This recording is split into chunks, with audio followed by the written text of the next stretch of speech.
ஓட்டத்தின் நீளம் அவன் வாழ்ந்த வாழ்க்கையை சொல்லும். வாழ்க்கை தத்துவம் கடவுளுக்கு புரிந்தது. வாழ்க்கை தத்துவம் கடவுளுக்கு புரிந்தது. இருக்கின்ற பொழுது இல்லாத மரியாதை இல்லாத போது இருக்கிறது. மயானம் வந்தது. மயானம் வந்தது, நல்லா கவனிங்க. நேற்றைய சவத்தை நாளைய சவங்கள் சுமந்து சென்றன.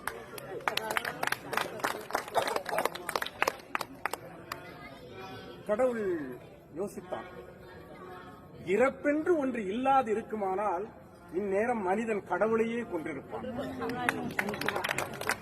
பாவம், ஆடிய மனிதர்கள் உறங்குவதற்கு செய்த ஆடாத தொட்டில்தானே மயானம்.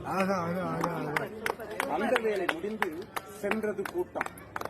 இது ஆறறிவு ஓய்ந்து அடங்குகிற ஆட்டம்.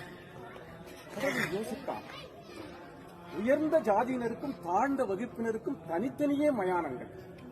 மதங்கள் ரீதியில் மயானத்தில் பிரிவுகள்.